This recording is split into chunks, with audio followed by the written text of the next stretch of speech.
I call this meeting of the Northeast Independent School District to order. Let the record show that a quorum of board members is present, that this meeting has been duly called, and that notice of this meeting has been posted in accordance with the Texas Open Meetings Act, Texas Government Code, Chapter 551.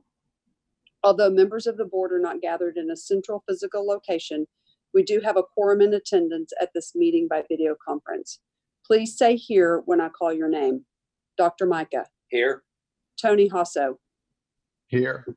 Sandy Huey. Here. Sandy Winkley.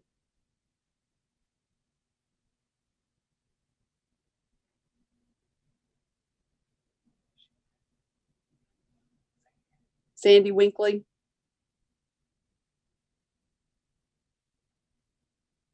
Here. Sorry, my computer locked. I know, I can see that you're here. I just couldn't hear you. Sorry about that. That's okay. Terry Williams. Here. David Byer. Here. Omar Leos. Here. Okay, thank y'all. We are meeting by Zoom software, which allows two-way communication from members of the public. Due to bandwidth requirements, we have the video portion of Zoom unavailable.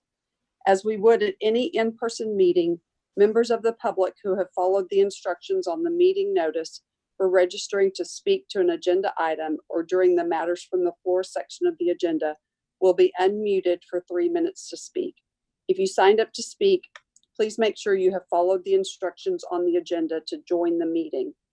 If the speaker submitted written comments in advance, Sandy Huey will read the comments into record before the board's consideration of that item. All other meeting procedures will adhere to board adopted procedures to the extent practicable. An audio recording of this meeting is being made and will be available to the public at a later date. The board will now adjourn into executive session pursuant to the following sections of the Texas Open Meetings Act.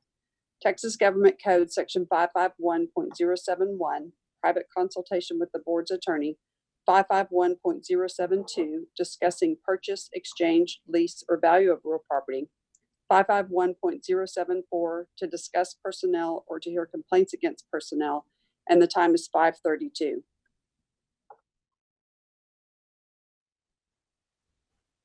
The board will now reconvene into open session, and the time is 6:11. On behalf of the trustees, I would like to welcome you to this evening's meeting of the Northeast Independent School Board. This is a business meeting of the board held in public. We appreciate your attendance and request your respectful attention. We welcome your comments during the matters from the floor section of the agenda. If you signed up to address a specific action agenda item, you will be called at that time. Finally, I would like to remind you that it is the mission of Northeast to challenge and encourage each student to achieve and demonstrate academic excellence, technical skills, and responsible citizenship. Item 5, invocation and pledge of allegiance. Tony Hasso. Thank you, Madam President. In the course of our history, when we've faced difficult times, we've looked to our Creator for hope, guidance, and intercession. We do the same today.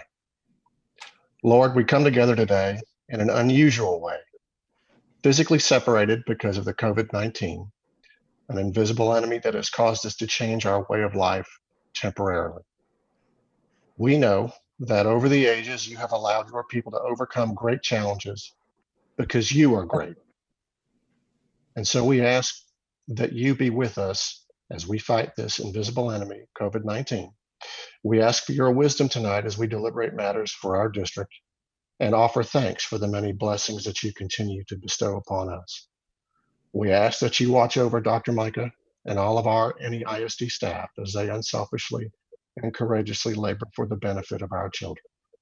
In your name we pray. Amen. Amen. Amen. I pledge allegiance to the flag, the United The United States, States of America, and and to the republic for which it stands, for which it stands, one nation, under God, God, indivisible, indivisible, with liberty with liberty and justice for all. for all. Honor the Texas flag. Texas flag. I pledge pledge allegiance allegiance to thee, to thee, to thee, Texas, Texas, one state, state, under God, one God, one one and indivisible. Thank y'all. Item 6, matters from executive session. A, personnel including but not limited to administrative appointments pursuant to Government Code Section 551.074. 1, possible action regarding routine personnel including but not limited to administrative appointments. No action. Item 2, executive director of athletics. Do I have a motion to approve as discussed in executive session? So moved. So, Okay, Mr. Hasso, I'm going to give you the motion. Ms. Winkley, do you want the second? yes, ma'am, please. Okay, I'm going to say Second. all those in favor, and then I'm going to ask that we go around, and I'll start with you, Tony. If you Okay, sure. approve it, will you say aye or Tony nay? Hasso votes aye. Okay, This is Sandy Huey. Aye. Sandy Winkley, aye. Terry Williams, aye. David Byer, aye. Omar Leos, aye. and this is Shannon Grona, aye. Any opposed? No, the motion carries. Item 3, athletic coordinator of Johnson High School. Do I have a motion to approve as discussed in executive session? So moved. Thank you, Mr. Leos. Do I have a second? Terry Williams, second. Thank you, Terry. All right, we're going to do it again. All those in favor, if you'll go around the room again. I'll start with you, Sure. Tony. Tony Hasso votes aye. Sandy Huey. Aye. Sandy Winkley, aye. Terry Williams, aye. David Byer, aye. Omar Leos, aye. And this is Shannon Grona, aye. So the motion carries. Thank y'all very much. Item 4, introductions. Dr. Micah. Thank you, Madam President. This evening, we're not bringing you anyone in person to actually introduce you, but I do want to make it known that this evening you just voted and approved the new Executive Director for Athletics will be Mr. Kelly Parker. And the new athletic coordinator for Johnson High School will be Mark Soto. So we will bring them in at a future meeting for you to meet them in person. Thank you. Okay, thank you. Item B, possible action on the purchase, exchange, lease, or value of real property pursuant to Government Code Section 551.072. No action. C, possible action regarding consultation with board's attorney pursuant to Government Code Section 551.071. 1, pending and or possible litigation. No action. Item 7, recognitions. A, NDA National Championship, Johnson High School. Dr. Newman. Thank you, President Grona, members of the board, Dr. Micah, executive staff, and guests. At this time, I would like to ask Julie Shore, our Executive Director for Fine Arts, to address this item. Good evening. I have the privilege of sharing a great story with you. Johnson High School dance team brought home a much sought after national championship trophy. The Johnson Dance Nationals team competed in Orlando, Florida, March 6th through 8th at the NDA Dance Nationals. They won the national champion title in the large varsity game day division with a top score of 93.65. Johnson Dance also received the inaugural Go Be Great award. This award was given to only 5 schools selected by NDA staff from hundreds of teams that were in attendance for their leadership qualities throughout the school and their community service commitment. The Legacy's Colonel said, "The work was absolutely worth it. We have worked so hard all year long, pour our hearts out, and show those judges what it's like to be a Johnson Jaguar. The moment we were announced as national champion is like a feeling we'll never forget. The lesson we learned is the impossible becomes possible when you put your whole heart and mind towards something."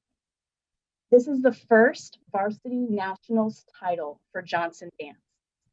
Johnson Dance Director Stephanie Trevino Fallon could not be more proud of her girls. She said, "We're still in complete and utter shock. All coaches want the very best for their students. I'm just over the moon excited that these kids never stopped pushing themselves and finally saw what I saw in them all year long." So congratulations to Johnson High School varsity dance team for their national title. That's awesome. Thank you, Julie, for bringing that to us. Congratulations to those girls. Very, very Well exciting. done. Item B, TMEA All-State Music Students. Dr. Newman. Thank you again, President Grona. Once again, I would like to ask Julie Shore, our Executive Director for Fine Arts, to address our TMEA All-State Music students. Thank you, Dr. Newman. I would also like to celebrate the continued success of our Northeast music programs. 40 Northeast students have been named to the Texas Music Educators Association All-State Ensemble.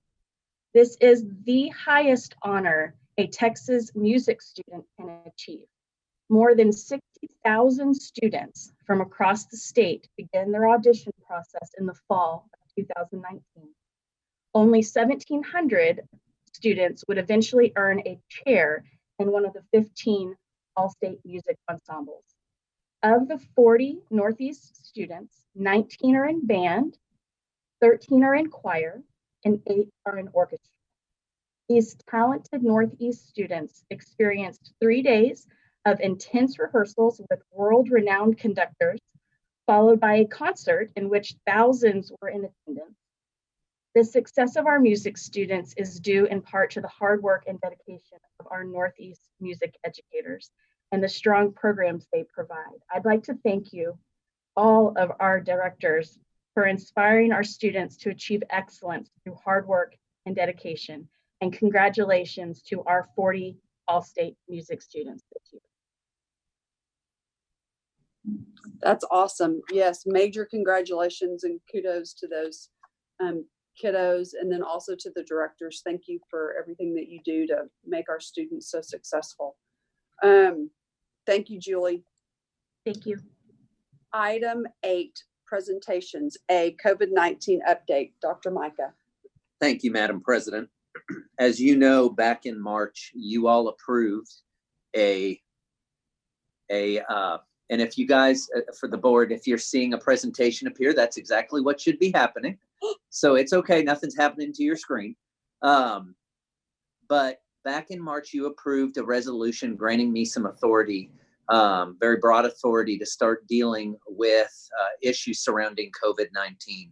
So tonight, what we decided to do, myself and executive staff, were to bring to you an update over this past month or so that we have been dealing with COVID-19 and the issues surrounding it, just to give you some information that maybe you were unaware of and how we're handling it. So with that, I'm going to turn it over to Dr. Newman to begin this presentation. Dr. Newman.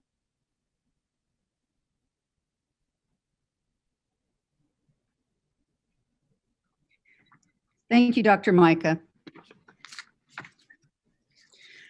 This presentation will help tell the story of the work being done to help our students, staff, and community through this difficult time. Dr. Micah had conversation with all of the executive staff prior to us leaving for spring break to discuss the possibility of a shutdown and what measures we needed to have in place should this become a reality. So we sent information to principals on March the 6th, asking that they review upcoming travel. Included in this communication was information about the curriculum resources we already had available online that students and families could access in the event of a shutdown. Once the shutdown was announced, there were immediate items that we needed to address. Mr. Jimenez, forward.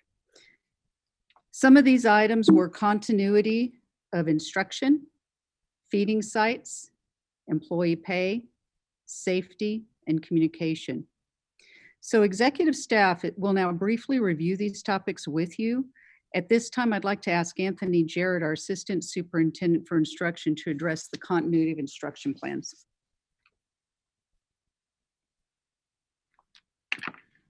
Good evening, President Groen and members of the board and Dr. Micah.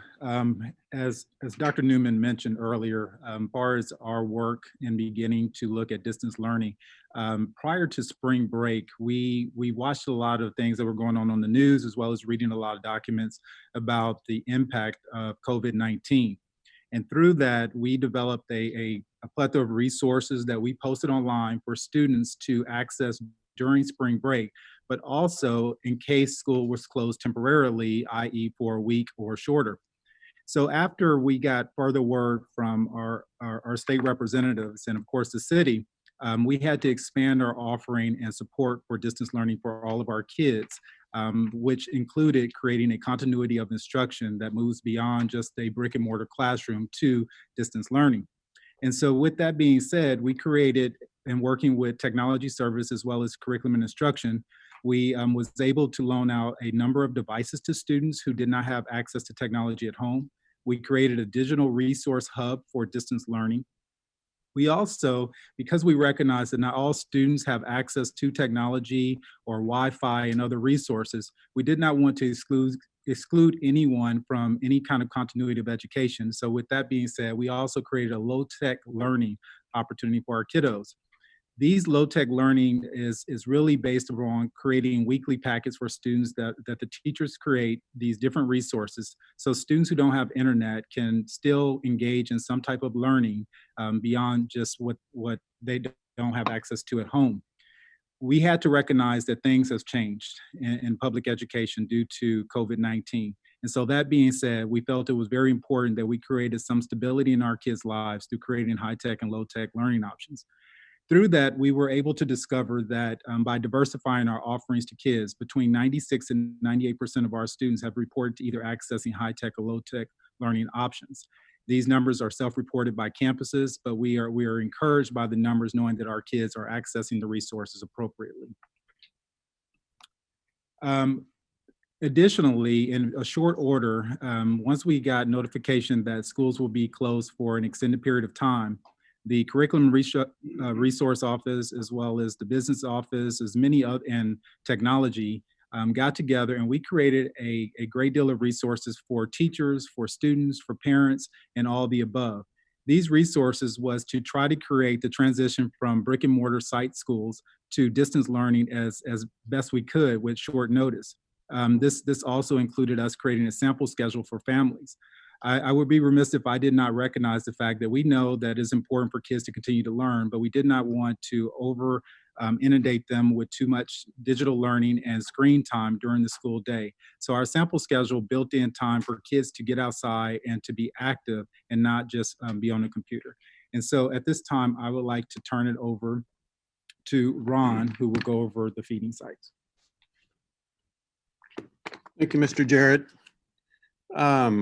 Starting on March the 16th, which was the Monday that after spring break, our school nutrition staff had geared up over the weekend and started meal distribution at 32 elementary campuses.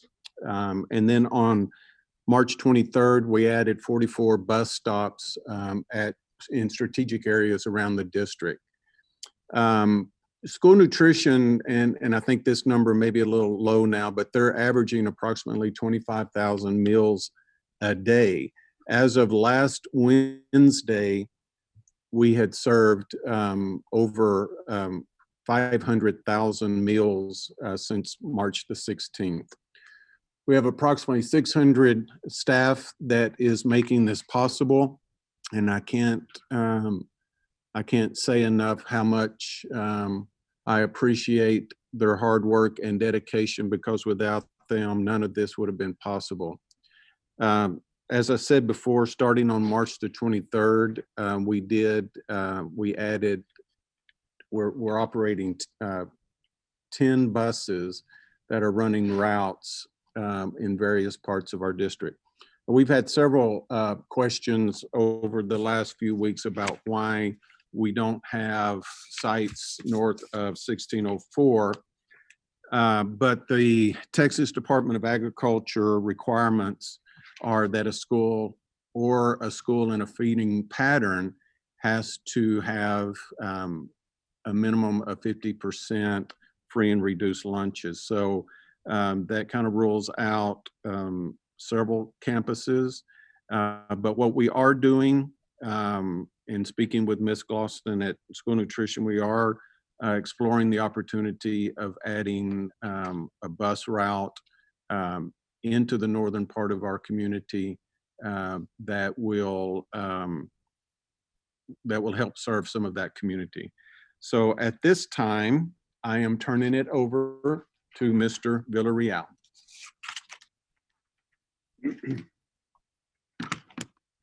Thank you, Mr. Clary. I just want to say a big thank you to the Northeast Board of Trustees who approved the COVID-19 resolution on compensation to personnel at the special call board meeting.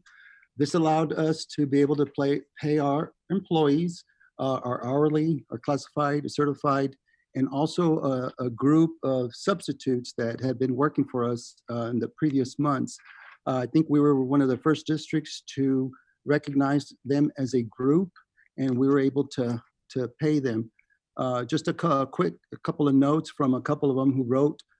I just wanted to write a short note to let you know how much I appreciate you and the district for providing an income stream during these trying times. Every little bit helps, and I just had to say how good it makes me feel to know that we substitutes are being cared for in this way. I applaud the district for this, and again, thanks. And another individual wrote in, I just want to say thank you so much for the sub pay I received this past week. I have you will never know how much I appreciate it. I have subbed for 10 years for NEISD and know that this is the best school district ever. I have loved subbing for NEISD. So board, then again, thank you for allowing us to be able to pay these group of employees. And with that, I turn it over to Mr. Clary. But before he gets here, I just want to say Health Services is in constant communication with the CDC and Metro Health to advise district and schools. Emma Kelly and Maria Perez and their team have been working diligently daily, trying to get updates as to what is going on out there in the county and in the state. So we really appreciate what they're doing. And with that, I turn it over to Mr. Clary.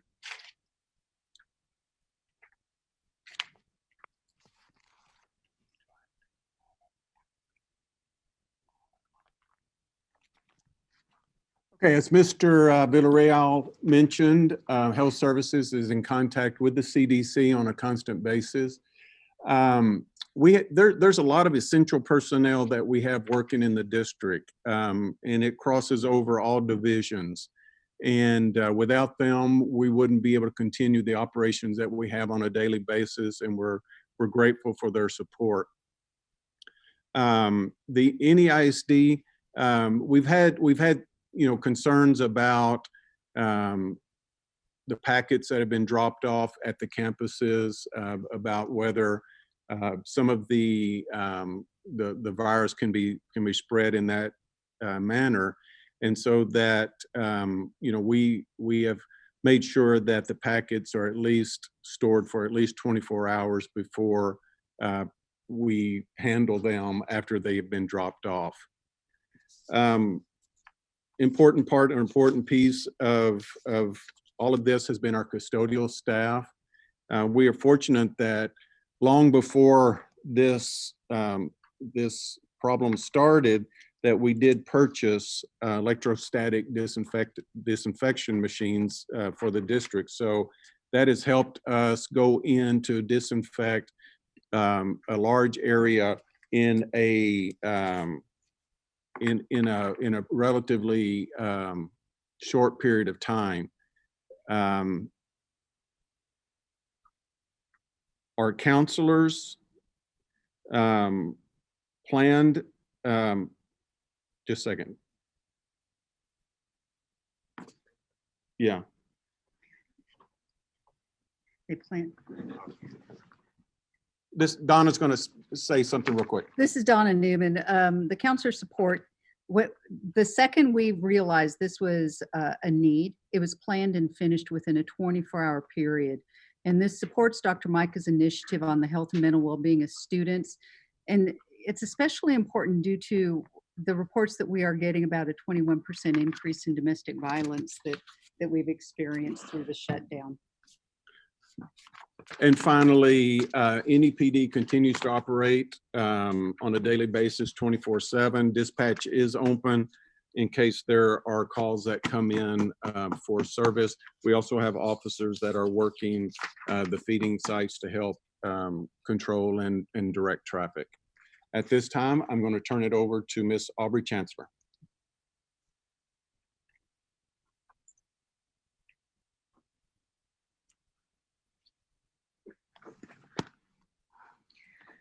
So before all of this occurred prior to spring break, we got in the mode of what we were going to do as a communications team. And then once on March 13th, right before everyone was supposed to return for spring break, we really went into crisis communications mode. And that's a little bit different than what we normally do. We always want to inform, we always want to be accurate, but crisis communications is even more important because we need to be very forthcoming with our information. We need to really concentrate on safety aspects. And we wanted to make sure that our community knew that what we were doing was just as important for students, whether we were in school or whether we were not in school. The first thing that we wanted to do as a communications team was come up with something that would be a little bit different and people would know that it was a different time in the way of a new hashtag. And so we came up with hashtag NEISD cares. And this was really important because we knew that during a crisis communication situation, every single story that we were going to put on our website or on social media was going to have to do with the fact of how our district was handling this and how we were looking out for students. And from everything you guys have already heard from everyone else during this presentation, it was amazing. And it wasn't as hard as it really could have been because our people were already doing such amazing things. And the hashtag NEISD cares really went with everything we were doing, whether it was the custodians, whether it was the counselors, whether it was our amazing teachers, our school nutrition people. Everyone was doing what they were doing because NEISD cares. And then the other thing that you'll see in the fourth bullet point there on the far right is we came up with some I call it a smaller campaign, but it's really one powerful picture. And we have one tagline that says because. So I'm sure some of you guys have seen those, but it's, signs at Bradley Middle School that the teachers put out that lined the street that said how much they miss them. And it was because we miss you every day, or because we miss you when you're not here, that sort of thing. The other thing that we did is we're working with the Texas Education Agency, as other districts are, providing information to our community regarding some public service announcements that the TEA thought was very important to push out regarding social distancing and the importance of it and why we all need to be doing that right now. Before spring break too, we worked with the web services team, who was absolutely amazing, to come up with, I call it a one-stop shop. It's a critical update page where you can go here and know everything you need to know. We've posted early on, we posted some hand washing basics. We posted information from the CDC, things that you needed to know, what exactly was coronavirus, then when it became COVID-19, and of course, all of the communication that Dr. Micah has been putting out with the most up-to-date information there at the top. We've also created, with the help of the web services team, there on the right, you may be able to see it. It's small underneath that picture though. It's where we are able to put our latest information there because we know that a lot of our parents are only really checking their campus's home pages. So we wanted to make sure that they had the information there about school closures, the most up-to-date thing. And then there's a link that also takes you right back to that one-stop shop in the event that they need all of the information. This is just an example here of the NEISD Cares in action, telling these positive, amazing stories about how we continue to look out for our students, how, that is our first priority no matter what. All of the meals that we're serving. On the right there's printing of 3D face masks that our employees are doing and then providing to local hospitals. Our teachers this was obviously before the social distancing and before the stricter restrictions went into place, but showing up at kids' homes just to put a smile on their face, bring them their work, make sure that they all knew that we were there for them. And a side effect of that was that a lot of these stories that I pitched to the news, they mostly were all picked up by the local media because they were amazing stories. They are amazing stories. I wanted to show you here, this is my last slide, regarding just the numbers here and what an impact this NEISD Cares campaign is having. You'll see there that it says 356,845.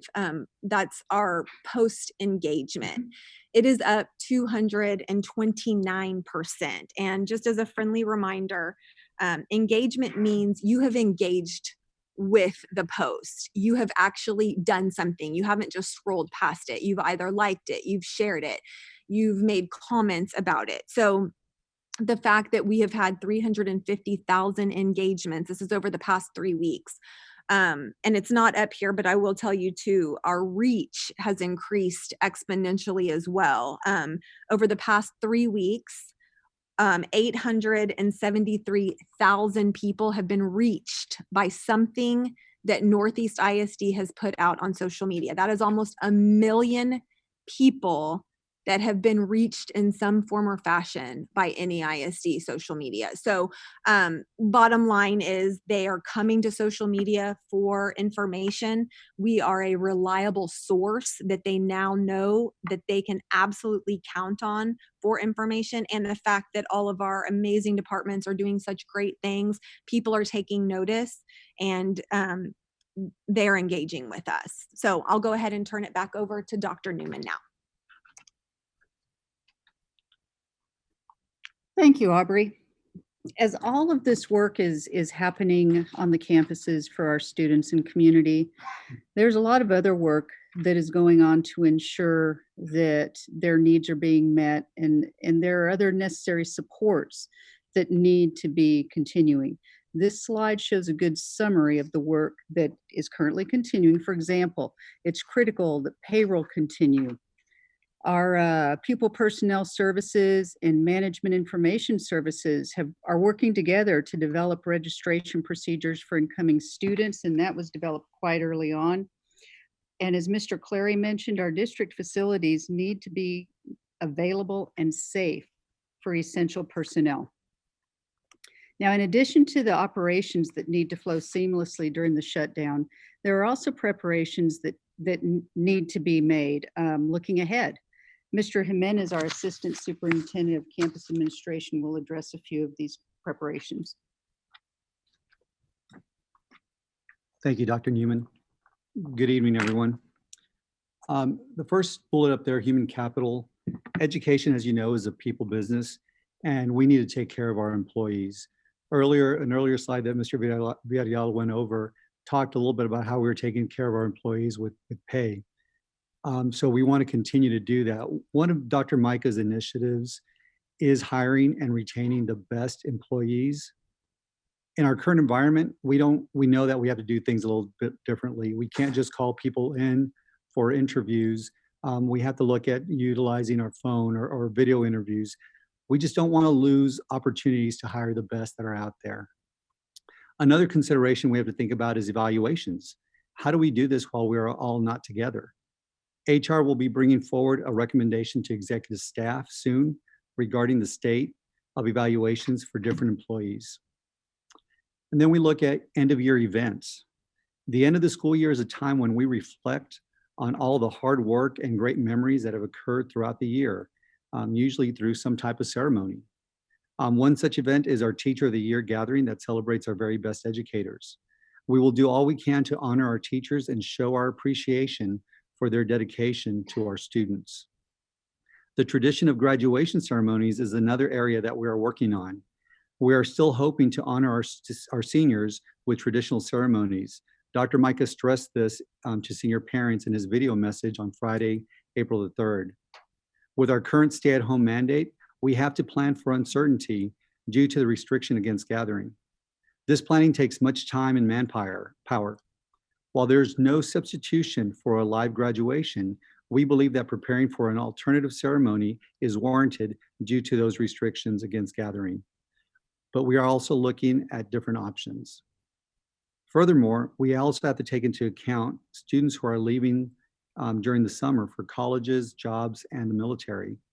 We are committed to ensure our ceremonies reflect the availability of all our students. It is extremely important for the district to honor our students in the best way that our current situation allows. And we will work hard to make sure that that happens. Up next to address the next 2 points is Mr. Jarrett. All right, thank you, Mr. Jimenez. So my last 2 parts that I want to discuss is that many times people assume that when the school year ends that everyone goes home for summer break, but that's not the case in education. During the summer, we plan many different events, partially for our students, but also for our teachers. And so as we're ending this year in a very unique circumstance, we're also having to start planning for this coming summer.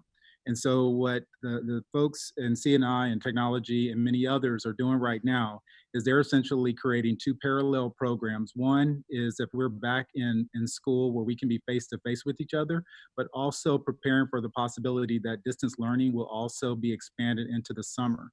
This expansion is just not inclusive of students and their distance learning, but this is also for teacher professional development.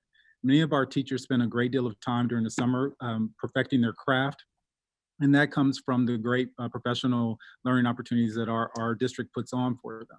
And so as these folks are putting together these new distance learning opportunities for our teachers, we're keeping in mind for the possibility that if we return, this is how it will look, but if not, this is what we will do for our teachers. This will also be the case for our students. We know that during this distance learning, the level of learning is not to the same degree as if we had students in our classrooms. And so we're also looking at summer learning programs that we could potentially offer our students this coming summer. It may be delayed if we're able to have face-to-face, or we will go directly to a distance learning platform for our students. But both of these things are being considered and evaluated at this time. As we plan for next fall, it's just as important for us to start thinking about that some of our students may create gaps during this distance learning experience. We recognize that those gaps still need to be filled, and so our curriculum folks are restructuring our scope and sequence, our curriculum, so that we can begin the next year with the end of this year. This is extremely important when we're talking about our young people as they move through the educational experience into their next course of study. And so as they create these new plans, we will take consideration through what these children have been through during this time of COVID-19. So at this time, I would like to turn it over to Dr. Newman. Thank you, Mr. Jarrett. Well, this has understandably been a very stressful time for everyone. The work that's being done to ensure the community, staff, and students are taken care of hasn't gone unnoticed. The work being done by all, to include staff, the Board of Trustees, students, and parents, has truly been remarkable. The response by the NEISD community has been very positive. This is just a very, very brief snippet of what we have received. And our final slide, this was sent to us by Marissa Wolfsberg, the principal over at Northern Hills. And we think it just says it all. And a heartfelt thanks to everyone who has been working together through this extremely difficult time. It's just amazing the work that's occurred. And at this time, I guess, Dr. Micah, do you have anything you'd like to add in closing? Yeah, thank you, Dr. Newman. So, Madam President, members of the board, I just have to take this time first to thank you for what you guys did very early on and granting us the authority to begin looking at ways and in very unique ways to address some of the obstacles that were being placed in front of us to make certain that we supported our teachers, the other employees in the school district, as well as our students and our families. I want to thank the executive staff and their teams. Truly, they've mentioned several times during the presentation that we met the Monday before break and began to prepare. They really worked, every single one of them and their teams, very hard over that week to prepare for what we felt was inevitable, that we would see COVID-19 in our community. We didn't ever envision the extent to which it is today. However, we were prepared, which is why Mr. Clarion Child Nutrition, I believe, was one of the first in the state to actually begin feeding kids the Monday right after break, because they had already built a plan. Miss Chancellor worked with everyone to make certain that we had that critical updates page up and ready before the break. And so we were able to hit the ground running and really begin distance learning, begin doing the great things in our school district for our employees and our students. And we couldn't have done it without your support. So on behalf of the executive staff and myself, thank you so much for everything that you continue to do for the Northeast Independent School District. Thank you, Madam President. Sure. Does anyone have any comments about this presentation or questions for anyone?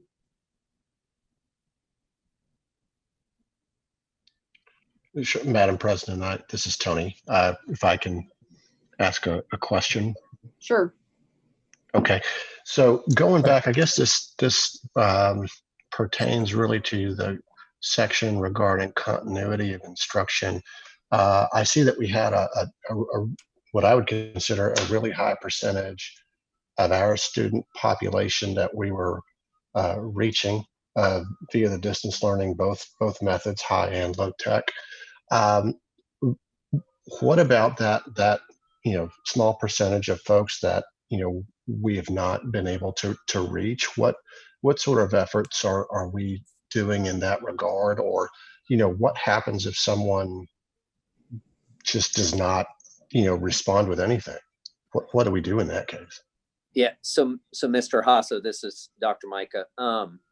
We actually visited today. Dr. Brummett, Mr. Jimenez, and myself met today to begin to talk about that. Honestly, Mr. Hasso, in some cases, some students may not be engaged with us because they've taken on a job to help support the family because one or maybe both parents have lost their jobs. There are a variety of concerns out there in the community. So when Dr. Brummett was very gracious and talked about his attendance officer starting, we just want to be very mindful of reaching out to these parents because as the board all knows, and you've seen it on the news, people are stressed out. They have a lot of anxiety right now. Dr. Newman mentioned the 21% rise in the city of San Antonio with domestic abuse. So we have to be very mindful of the things at home, but what we're trying to do is make certain that the child is okay, and that if there's a viable reason that they're not engaging, we understand, but if there's some barrier that they can't overcome or that they don't see a way around, that we're here to support that in working with it. So Dr. Brummett, Mr. Jimenez are about to work very closely with the schools on the kids that we have not contacted and begin trying to reach out and track those, the remaining 2 to 4% down. Fantastic. And if I may, I have a follow-up. And this, I guess, it will concern, I believe it's section 4, but Ron, this question's for you. And that is, do you have, all that we need as we continue to kind of go into, what is it, week 4 or whatever, in the way of cleaning supplies and the necessary equipment? I know certainly you go to the HEB and hand sand and disinfectant wipes and all that kind of stuff is nowhere to be found. Or do we have those channels available to us to make sure that we're doing what we need to do? Yes, sir. Our staff worked very hard even before we left for the spring break because there was ideas that this was coming down the line, that we made contact with all of our suppliers that we use. We actually put in several rather large orders for disinfectant, for hand sanitizer, things like that we knew that we were going to need, and got those in before there was a big rush on the products. Now, since we have not been in school and very, haven't had a lot of traffic through our schools, we're setting really good with our supplies and with our hand sanitizer. We're not at this time, we're not concerned about that. The suppliers that we use, they had come out several weeks ago now and said that they were not taking on new clients so they could support their existing customers. And they assured us that we would be able to get what we needed when we needed it. But of course, with not having school, we're sitting good and not anticipating a shortage at this time. Fantastic. Great to hear. Okay, Sandy Winkley, Can you hear me? I can. Okay, great.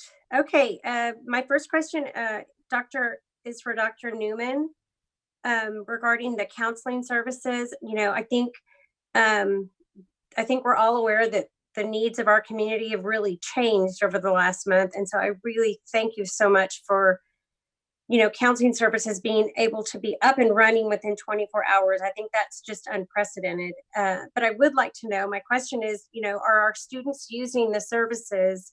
And also for our staff, Dr. Micah was so great, I believe, when you, in one of your messages early on, just reminding them of the resources that are available to them. And are we seeing the utilization of these services? Mrs. Huey, Mrs. Weekly, thank you so much for the question. I don't know about the adults utilizing our Deer Oak services. I know that it is, the information is up on our website. I can tell you that our counselors are keeping track of all the phone calls that our counselors are fielding. And I reviewed those probably early last week. And I will tell you that most of the conversations were questions that students had, maybe about distance learning or about what about graduation. In those that I reviewed, there were probably a couple, 2 or 3, where students were showing some emotional distress. And so we're keeping track of that. And I have, let's see, stand counselors received 1 call on the counselor support line. This was as of April 9th. So we've had a total number of calls of 46. And like I said, they are documenting it. They're doing a tremendous job connecting with their students and parents. That's wonderful. Thank you so much. You're welcome. And then Mr. Jarrett, you mentioned in the distance learning, the packets. And then I did have that question, are they turning them in? But then Mr. Clary, you mentioned that you're holding them for 24 hours and then saying, you know, for sanitary purposes. But Mr. Jarrett, are some students using, or are they able to, if they have the means in their home, to scan their homework and submit it that way? So there's not that interaction with having to get out of their house and go to the school? Yes, students have a variety of options to do that. We really offered the paper packets as an option for those kiddos that didn't have access to technology, but we didn't put any barriers on how they could submit it. In fact, many of our campuses are also even scanning the student work in for the teachers and then emailing it to them. So we try to use technology where we can and kids to take pictures, but we didn't want to assume that everyone had a phone or a device to do so, but those are options they can consider. Got it. Okay. And thank you so much for mentioning that our teachers don't just take the summer off, but that they do spend time working and developing, you know, their own profession. I think it's important for our families and our students to be aware of that. And then my last question is for you, Ms. Chancellor. I am blown away by the response with our social media. It has been a great year for NEISD, and you and your team have done such a great job. But for, you know, oftentimes parents will use social media as a platform to, you know, to ask for help or to have to voice concerns. And so I wondered if you could just share with the people who might be listening of what we do, what the process is when we do see a notification or an email or not an email, pardon me, but a post that is someone asking for help or voicing a concern? Absolutely. Thank you for asking that. Our philosophy, I should say my philosophy, and what I hope to instill in my entire team is that we respond in a prompt manner. In my vision, prompt means within 24 hours. So if we don't have the answer right away, we're going to say, thank you for the question. We were working to get you an answer. From there, immediately, we send an email to whomever can help us answer that. So if it's a specific question that we don't particularly know, let's say it's a very specific curriculum question, we're going to send that straight away, and we're going to wait until we get that answer, and then we're going to post that answer, because first and foremost, we want it to be accurate. As far as monitoring them, it is really a 24/7 thing. Yeah, a lot of information. It just is, and that's kind of the expectation, and that's why Scott Chidgey, who handles our social media for the most part, is so fantastic, because he just has a passion for it. I will tell you that we've had other school districts ask us how we handle it and how we are able to answer so quickly and be effective in that way. And the number one thing is that you have to have somebody who's passionate about it. And so Scott lives, breathes, eats it. He loves it. He's at home on the couch, and he is monitoring them. I'm also monitoring them, and if he misses one or if I miss one, we're in constant communication. We just really, really are. And we want to make sure that if someone comes to us to ask us a question, it's our responsibility, and we take it very seriously to make sure that they get accurate information from us. Thank you so much. Y'all did such a great job. Thank you for the update. Thank you. Appreciate it. David? Yes, ma'am. I guess first I wanted to say that to the custodians, cafeteria, nutrition employees, executive staff, principals, teachers, everybody in the district, nothing in this whole process is going to go perfectly. But everybody together has made it probably gone as well as it could go at this time. I just want to give kudos and my hat off to everybody from Dr. Micah and executive staff on down, that this has been a very challenging time, but I think everybody who has spent countless hours trying to figure out these problems and make them work has been phenomenal. I have questions. First couple are for Mr. Jarrett. One related to instruction, and another one just kind of related to the looking ahead portion that he spoke about. And I guess the instruction part of it, have we run into any, I guess major might be the word, either disruptions with what we can control in the district as far as online learning, or even things like trying to print the packets for the students? Has there been anything that we've run into that we've seen over and over that we've been able to fix, or that we still are trying to fix? I'm sure somewhere out there, yes to all, but overall, I feel like we have been able to adapt and adjust accordingly. We did have one snafu with Zoom, and Tom and his folks quickly took care of that and creating some safety measures to ensure our kiddos are protected when they're Zooming with their teacher. Again, this is a constant evolving trip for us. We have to create a lot of agility in our practices to meet the needs of our families. We try to reach out and call our families if they run into any kind of glitches where maybe assignments are being given to kids over what the expectation is, or maybe not enough work is being given. So we try to maintain that operation of communication with our families. This is probably I guess if there's a pro for us to consider, we really have created and forged a strong partnership, I would like to think, with our families, and that we are partners in education. And so we just hope that they're communicating with us, and so we can continue to adjust as we need to. But overall, everybody has been appreciative, and our teachers are working extremely hard. And I will tell you that all of them have stepped out of their comfort zone and really have done a very nice job. And And I applaud all of the curriculum folks for putting together all the resources and for teachers to use when they're working with the kiddos. And Mr. Garrett and Mr. Byer, if I just may interject something, as far as the printing of the packets, Mr. Byer, Anthony worked really closely with Dan and his folks, and we actually were able to figure out a way for teachers to email the print shop their packets to print. The print shop would make them and then deliver them to the campus, thereby minimizing the amount that people actually had to come out.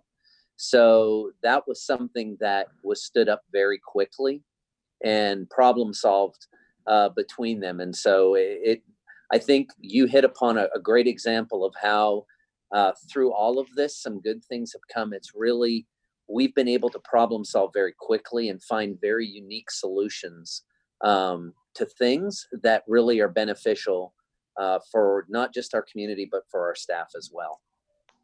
Well, and that's a perfect segue to sort of my next comment / question is with kind of looking ahead. I appreciated Mr. Jarrett's comments about with the absolute need to create contingency plans these days. If I've learned anything over the last month, it's whatever you think is going to happen is not going to happen. And so having those contingency plans in place, whether it's for the summer, the fall, I think all of that is appropriate. And I would also assume, I guess more of a statement than a question, but I would also assume that we are learning things now through all this process that might actually be things that we could implement going forward as just sort of normal practice and procedure. The ability for us to be able to do things online, the abilities for us to innovate and figure out ways to either get people together even when they're not together. I think there's probably some valuable lessons in all of that right now that we can think about those at another time, but I imagine that those things will bubble up to the surface, those that are effective and make our learning and our environments more streamlined and efficient and fun, to be frank. So I had a couple questions for Mr. Clary. One related to nutrition. You mentioned the bus routes possibly north of 1604. With that, is that something that is supported by the Texas Department of Agriculture, or is that something we're having to do outside of that realm of providing nutrition to our students? Mr. Byer, we're still exploring that option, but it looks like we can do that and be reimbursed through the TDA. But we're still exploring that option. Okay. And then the other question I had for you related to the custodial staff at all the schools, are they on a specific number of hours they're allowed to be in the schools, or is it a kind of a rotating basis? How is that working for the custodians? Yes, sir. We have greatly reduced the number of custodians that we have at the campuses right now. At the high school and middle school, we have one custodian at each location from 7 until 3:30 every day.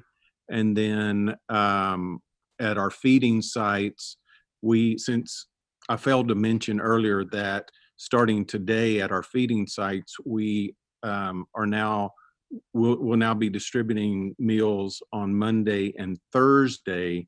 We'll be distributing a week's supply of food, but only on 2 days.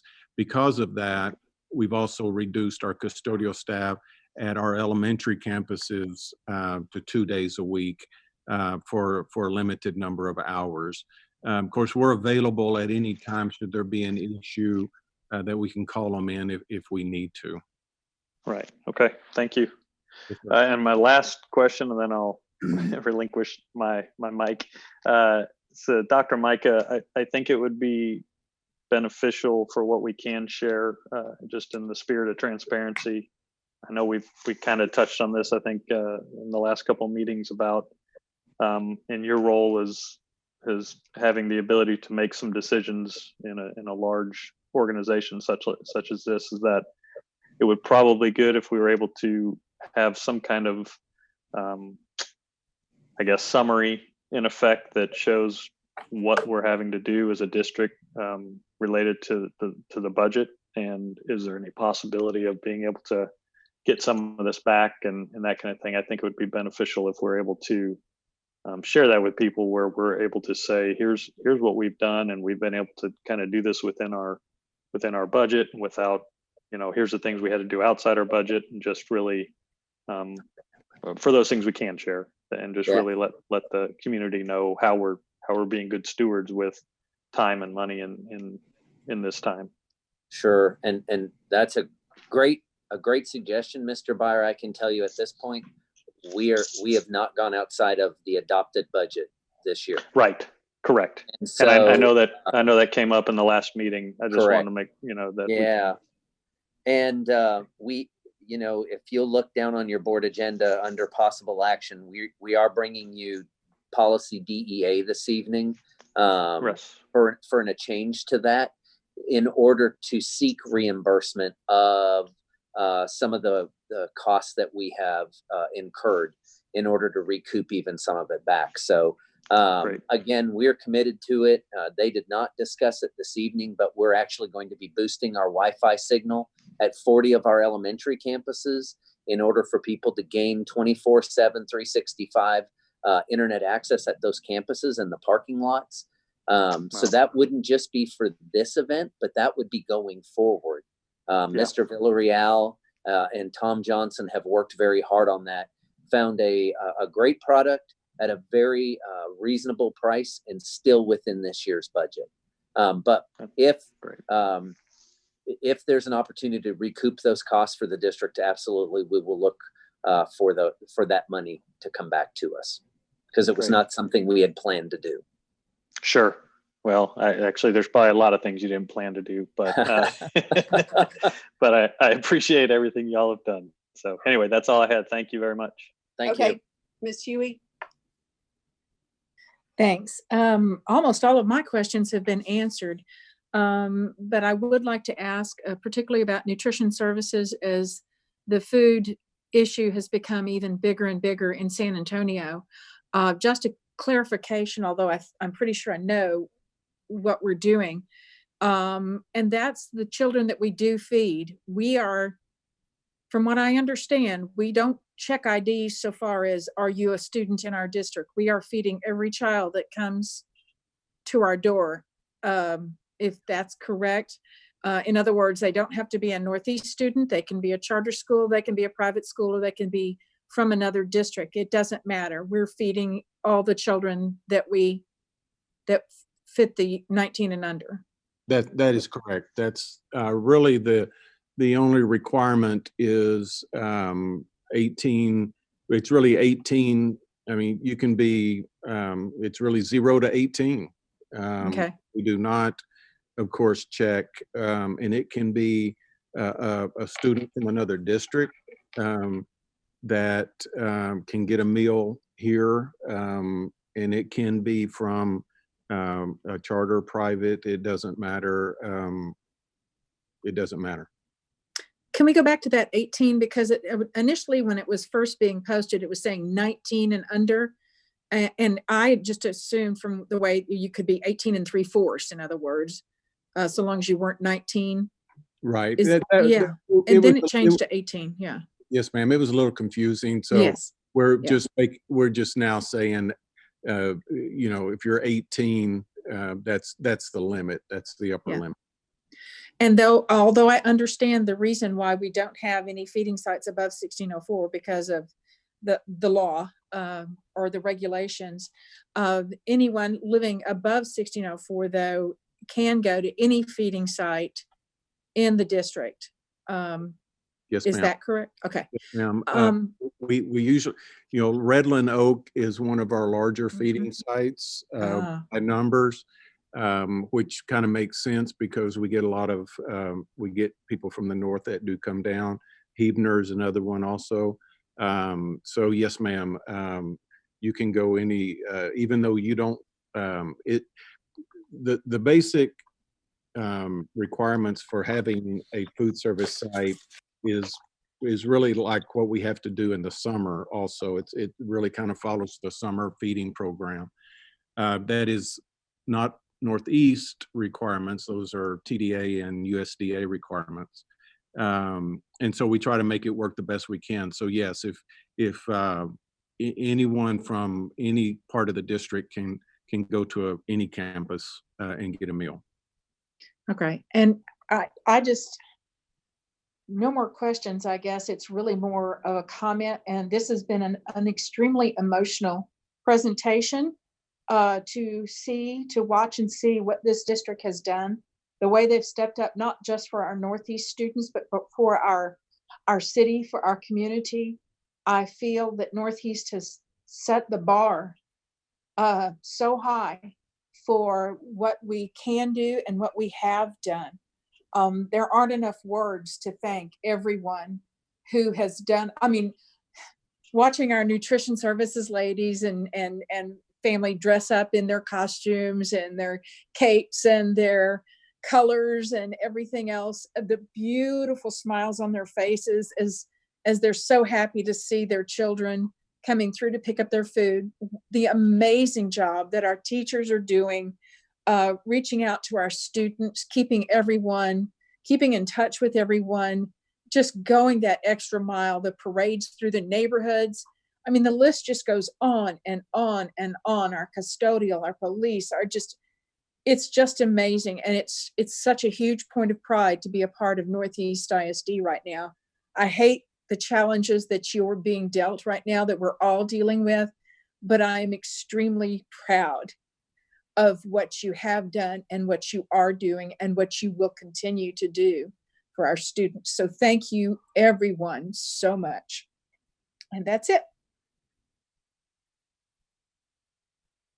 Okay, thank y'all. I didn't see any other hands raised. I'm keep forgetting to look at that. So I apologize if somebody has that. I just, once again, want to thank everyone. I think that to kind of echo Ms. Huey, we are leading the way here in San Antonio and Bexar County with what we've been able to do. We hit the ground running that first Monday with the feeding sites. Our team is doing an amazing job. It starts, with Dr. Micah and executive staff, but all the way down to all the principals and teachers and, custodians and everybody. And Aubrey, your social media team is just doing an amazing job. I love seeing all the posts of all the great things that are happening. I love that we're flooding the internet with everything that we're doing, because I think it's important for us to tell our story, because we are doing some amazing things, and we need to be really proud of what we're doing. So again, thank you all for that. And I'm going to now move on to the next. You didn't have anything, did you? Okay. Item 9, new business for possible board action. A, board policy. 1, possible action regarding board policy DEA local. Dr. Newman. Thank you, President Grona. Members of the board, Dr. Micah, executive staff, and guests. As Dr. Micah mentioned earlier, we are bringing to you DEA local. Now, we typically have 2 readings of changes to board policy to give the board the opportunity to consider these changes and give feedback. But there is a need to expedite this policy change for reimbursement from FEMA. It's a one sentence policy changed, and again, geared toward helping the district seek reimbursement. And it states that pay during closure, premium pay may be implemented by the superintendent for hourly employees who may be required to physically report to work during an emergency in accordance with Administrative Regulation DEAB. And that is the only change to this policy, and we're asking that the board approve this revision as presented.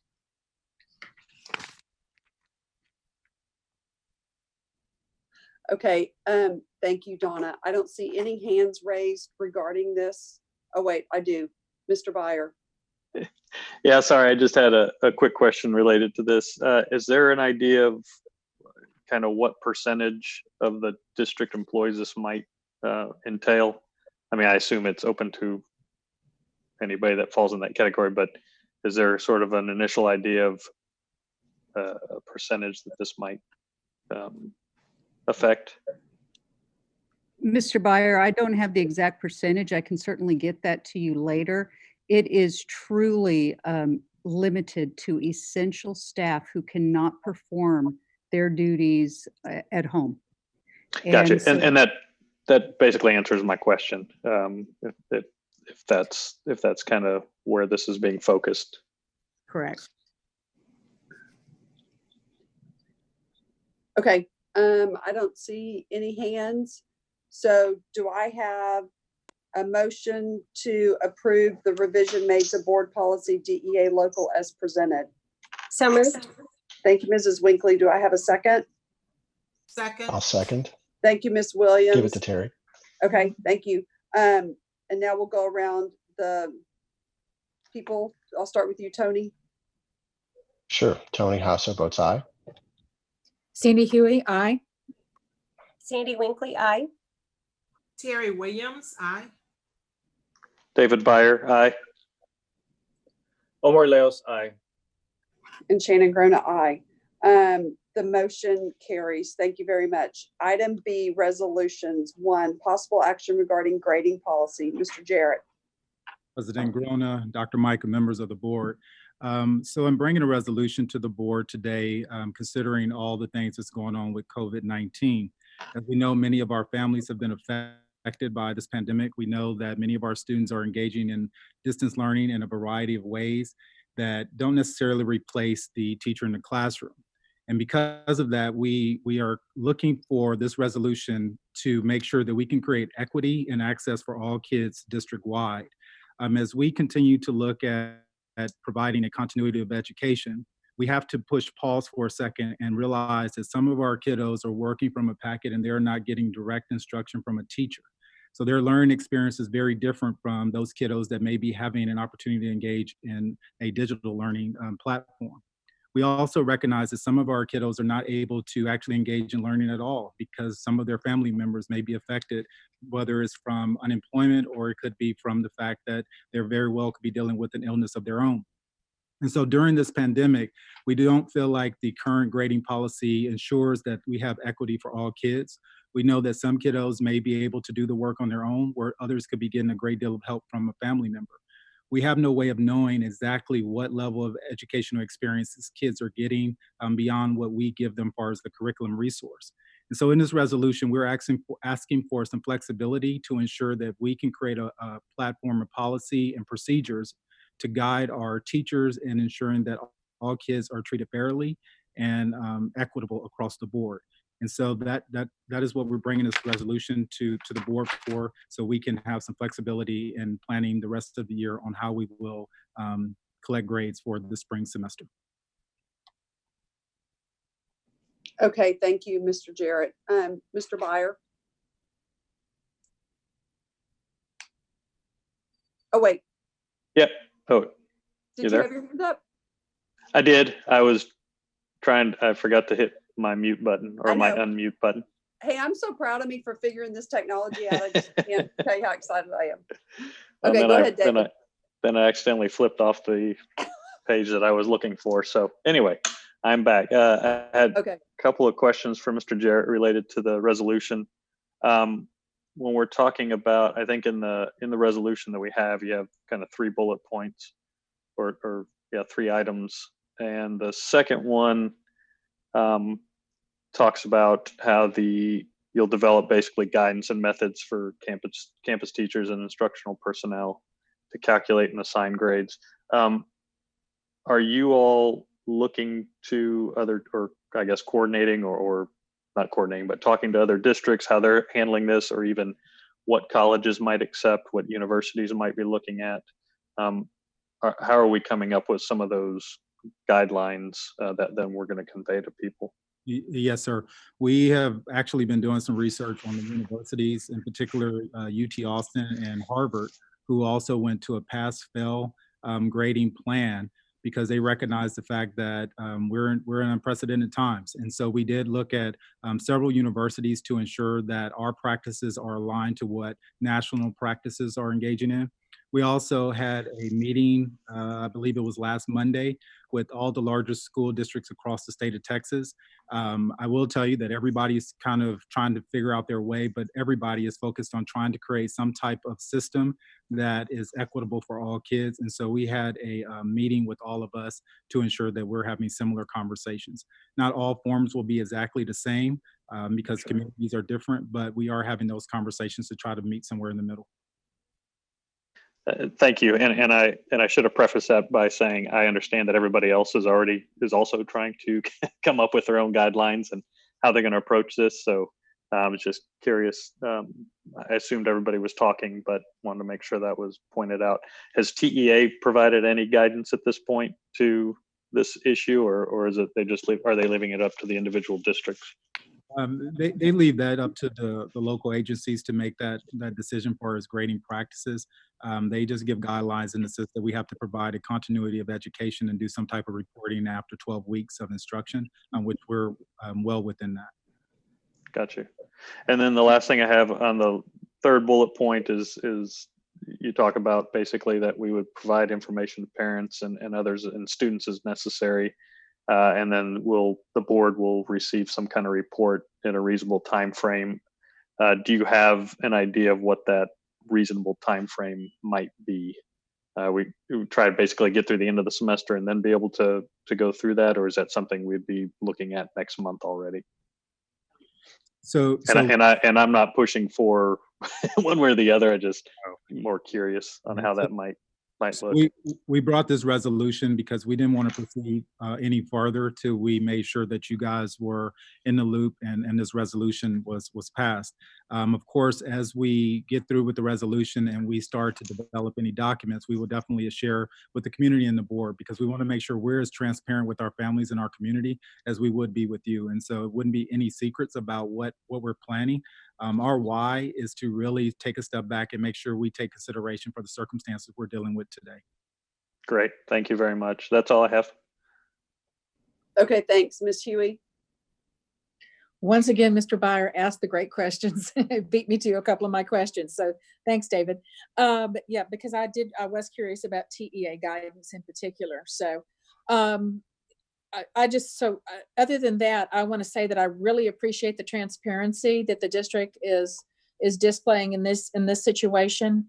And it's also very reassuring to know that we are depending on the professionals in the room to guide us through this patch with the grading. I hope the parents realize that this district is going to do everything that they can to provide an equitable solution for our students, particularly the ones who may be facing more challenges. So thank you very much for bringing this forward. Okay, Terry. So once again, Mr. Byer asked my question. I was, I guess, concerned about what it meant when it said in the resolution, the regular grading policy requirements for all grade levels will be excused.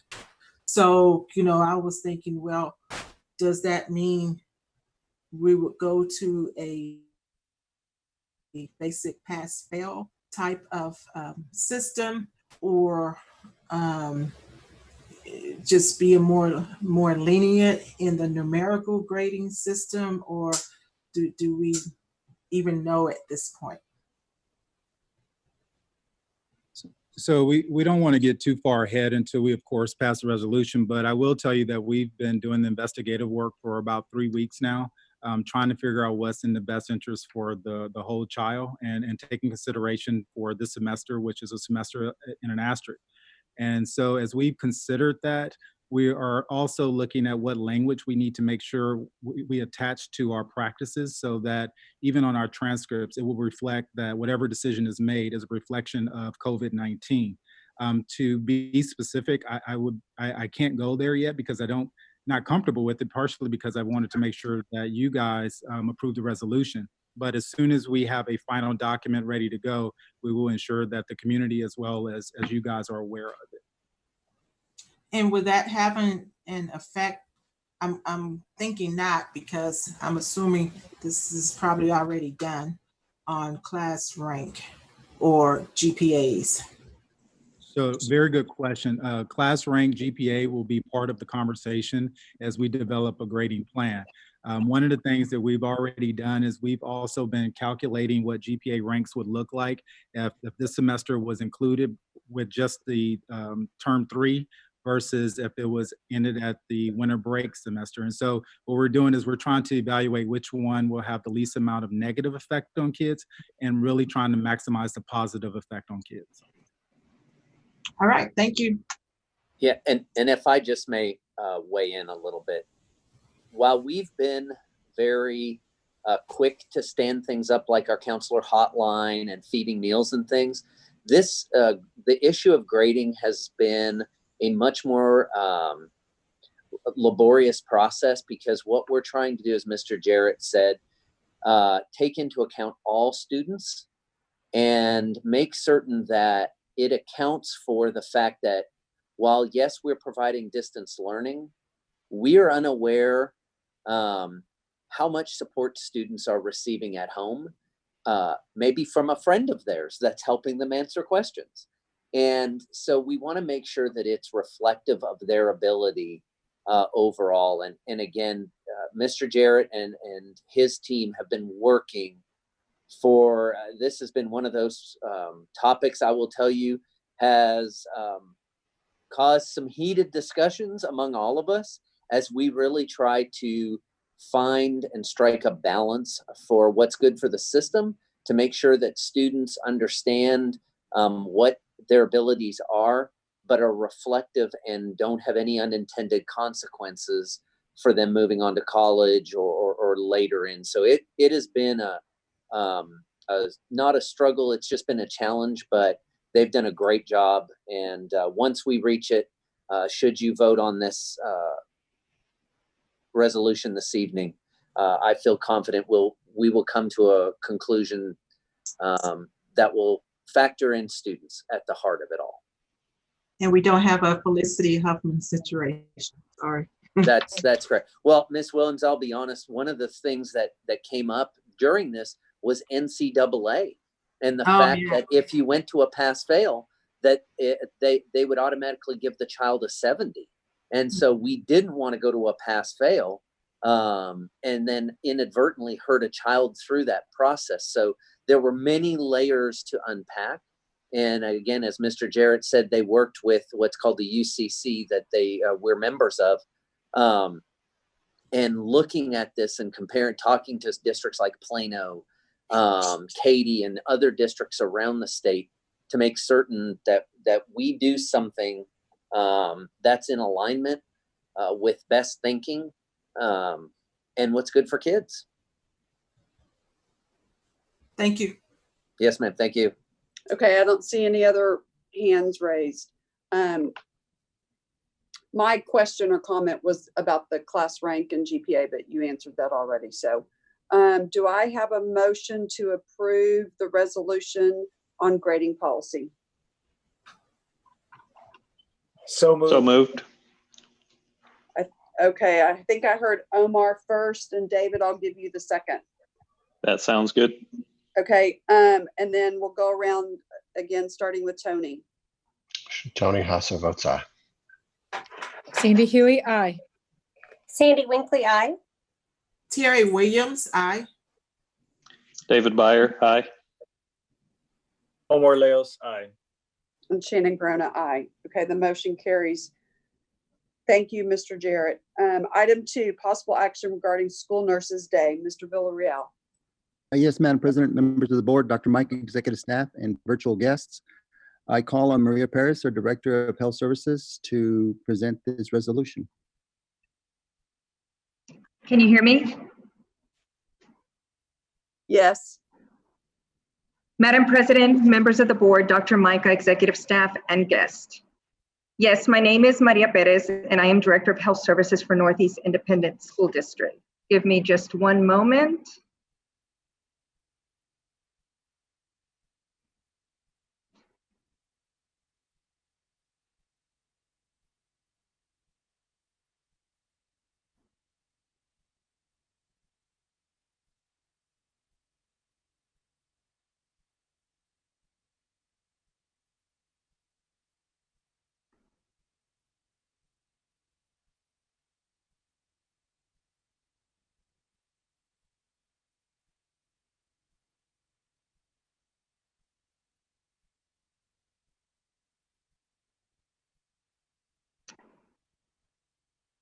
Looks like I have it too large to be seen. Let me go ahead. National School Nurse Day was established to foster a better understanding of the role of school nurses in the educational setting.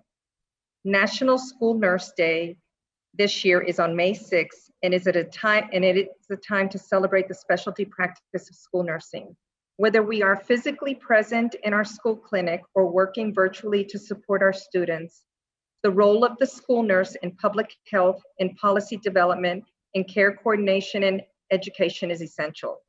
Among their many responsibilities, our nurses provide thousands of medication administration and hundreds of medical treatments and procedures. School nurses promote health safety and educational success. The theme for this year from the National Association of School Nurses is School Nurses Supporting Students in Times of Crisis. The school nurse intervenes with actual and potential health problems and recognizes students at risk for health concerns.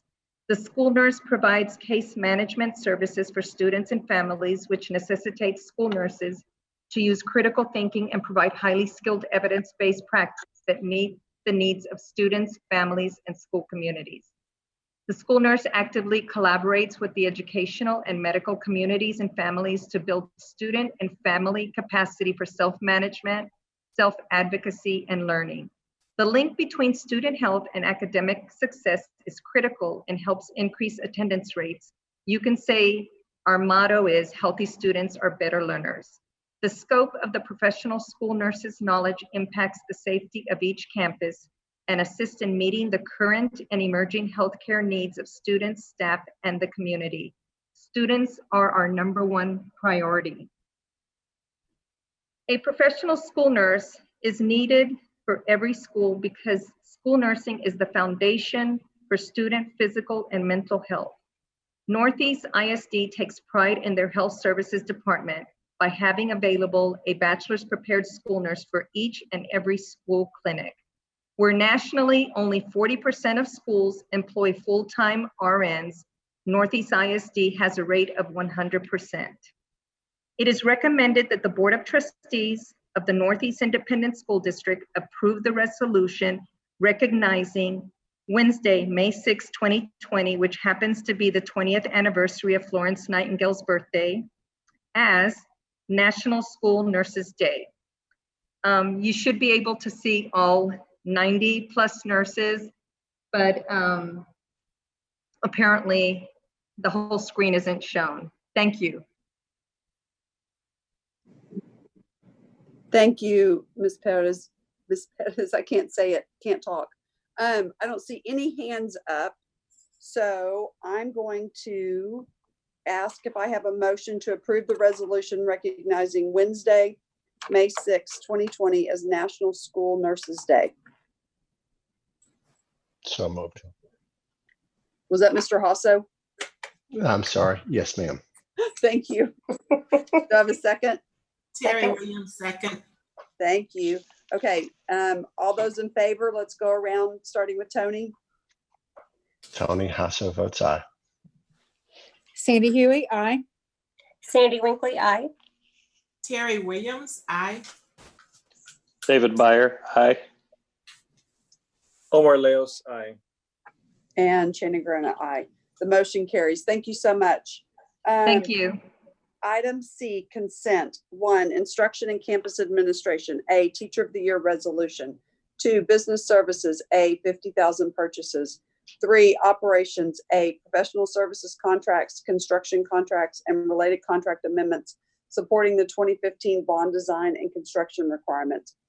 4, minutes from March 2020. And 5, end of consent. Do I have a board member wishing to pull something from consent? David Byer. Yes, the item 1 under consent, the teacher of the year resolution. Okay. Does anybody else have anything? Okay. So seeing none, do I have a motion to approve consent without item C1A? So moved. Sandy Winkley. Thank you, Ms. Winkley. Do I have a second? Terry Williams. Second, David Byer. I gave it to Terry, sorry. Perfect. Okay, so then let's go around and approve starting with Tony. Tony Hasso votes aye. Sandy Huey, aye. Sandy Winkley, aye. Terry Williams, aye. David Byer, aye. Omar Leos, aye. And myself, aye. Okay, that motion carries. All right, now David, item C1A. Yeah, I wanted to pull this one. I don't necessarily have a question about it. I just wanted to, I guess, point out that even though this end of the year has been absolutely crazy, you know, we normally have a teacher of the year, I guess, banquet type thing, and we recognize those teachers. And I just want to commend the district staff for not forgetting about this and recognizing our teachers and those that are going to be receiving the Teacher of the Year award. I think it's important that we don't forget those kinds of things. And even though it might be a small gesture to some people, I think it could have a huge impact on somebody's, you know, kind of what they're going through right now, and recognizing those people for doing good work throughout the year, not just not just right now when they're scrambling and trying to figure out how to do things. So I wanted to thank Dr. Micah and executive staff for not forgetting this and keeping it going this year as well. So that's all I had. Okay, Sandy, Huey. I just wanted to agree with what David was saying, but also this year, it's like every teacher should be Teacher of the Year. I can't even imagine what the decision process will be like next year when all the incredible things that have happened and the way that our teachers have stepped up through this crisis. It just goes to show you once again how blessed we are in this district. So thanks.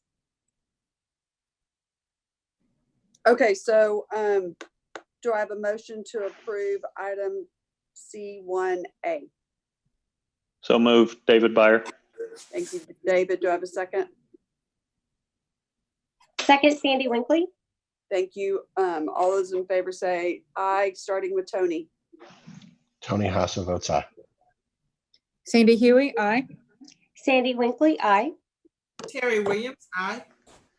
David Byer, aye. Omar Leos, aye.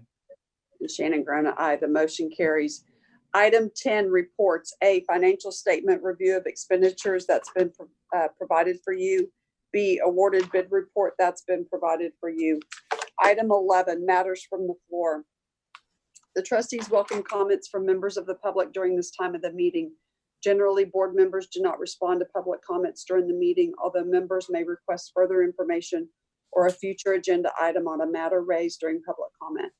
As explained fully in the board's written procedures for this time, the matters from the floor portion is a limited public forum.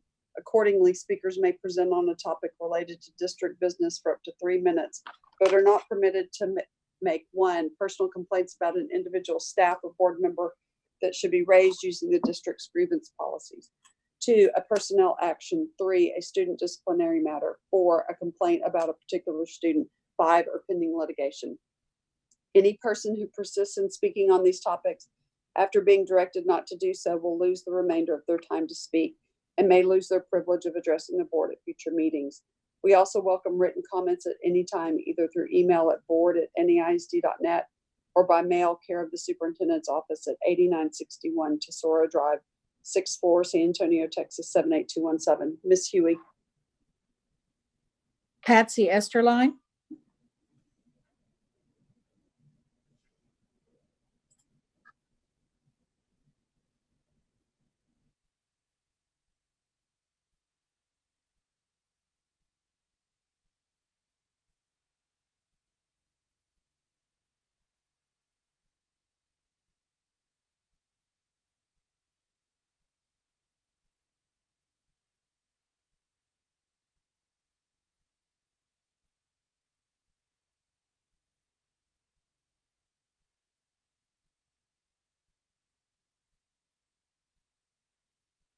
I believe her mic is off.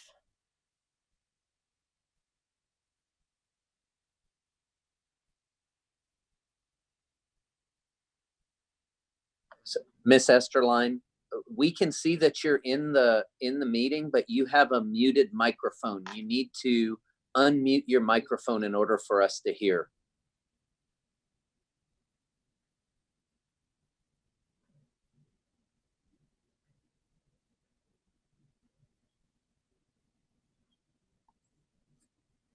Or Tom, is that something you need to do?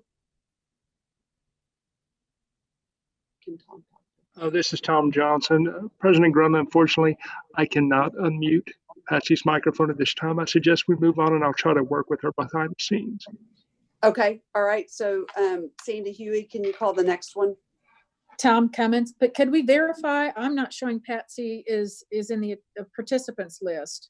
She's in the attendees. Okay, Yeah. all right. Okay, great. All right.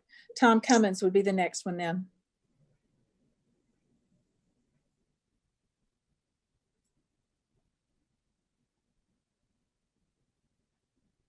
Hello. Hey, Tom, we can hear you. Oh, okay. Very good. Thank you. Ms. Grown-up, members of the board, Dr. Micah, my name is Tom Cummins, 6800 Park 10 Boulevard, 78213, and I'm speaking for Northeast AFT. Overall, considering the challenges, the adjustment to the pandemic has gone very well in Northeast. We would like to compliment the administration for their planning and implementation. Have there been problems? Yes, of course. But for the most part, those have all been worked out. And so we're pleased with the job that was done. Tonight, AFT would like to ask the school board and the administration to seek a waiver from the Texas Commissioner of Education on T-test requirements for this school year. Specifically, we would like the T-test waived for any ISD teachers. Applying the T-test to distance learning is, in our opinion, very improper at this point. Teachers are teaching in totally unfamiliar circumstances, and appraisers will be influenced by their training of measuring teachers in classroom with students, not at homes. Many teachers are teaching with their children in the house. Many have multiple demands from others living in their house. Besides both teachers and the district being unprepared for instruction from homes at the very beginning, other parts of the appraisal application are difficult to implement. For example, many teachers can't pick up from their school documentation they need to submit. Teachers don't have the advantage of raising a rating by having walkthroughs through regular classrooms. Asking for a second appraiser is also a difficult undertaking with the unusual circumstances, and filing a grievance concerning the T-test is difficult to do in a timely manner since the district has put grievances on hold. Should the district request for a T-test waiver by TEA and it be approved, then we asked that in Northeast, the choice of having a T-test this year still be left to the teacher should the teacher choose. Some teachers may prefer to proceed with having one, but in general, we want the teachers to have the option of opting out. In summary, we would like you to submit this request as soon as possible. Several other districts have also made that application. So thank you very much for considering our T-test waiver request. And I'm done. Okay, thank you, Tom. Dr. Micah and staff, they are working on that, so. Thank you. No. And did Patsy, are you back in, Patsy? Now she's showing as a panelist, so maybe that'll make a difference. Okay.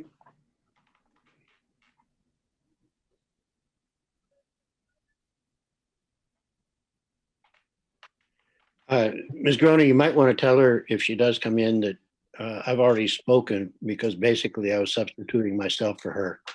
Oh, okay. Well, I don't see her listed on here. So Patsy, if you can hear me, Tom Cummins has spoken. So we're going to move to the next one. Okay. Is that okay, Tom, you think? Yes, thank you. Okay. Okay. Yeah, and just so you know, Tom Johnson, who's helping us run tonight's meeting, just let me know that he's reached out to Patsy and attempted something. He feels that the issue is with her computer / microphone. So, Tom, we tried. Well, no, thank you. No, Okay. we're happy. All right, thank you. Okay, okay. Sandy Huey, can you call the next one, please? The next one is Jody Meyer. Hello, can you hear me? Yes, can you please state your address for the record, Jody? Yes, 16318 Tres Ritos, San Antonio, Texas, 78247. Thank you. And as an NEISD parent with a freshman son and a nephew who's a junior, I want to express my gratitude to all of the dedicated teachers, administrators, cafeteria workers, and everyone who's helped provide the wraparound services to our whole community. It's been an amazing turnaround. And as a teacher here, thank you so much for leading with compassion, prioritizing the higher social emotional needs above all else. And as a parent and an NEISD teacher, I can focus on creating and sharing what's good, even if it is not our ideal plan A. And that being said, I would like to propose that given the highly contagious nature of the coronavirus, as well as the lack of a vaccine, is there a possibility of offering an ongoing virtual learning option for families that choose to continue social distancing, even into the fall? Considering the different reports and different ideas, and as we're still learning about this, long after the pandemic is calmed, there still remain populations of students and teachers who could benefit greatly from an online campus option.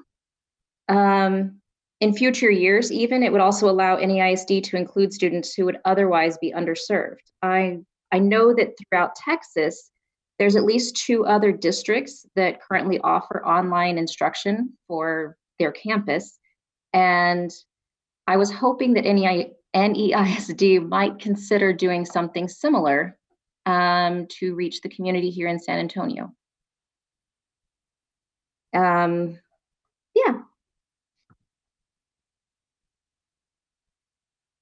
Okay, thank you very much for your comments. I appreciate that.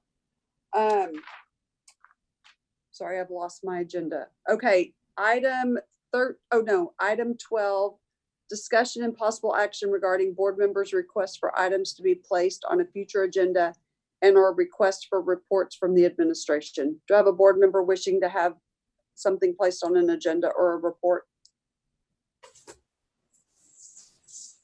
I don't see any hands raised. Seeing none, then item 13, adjournment, and the time is 7:51. Thank you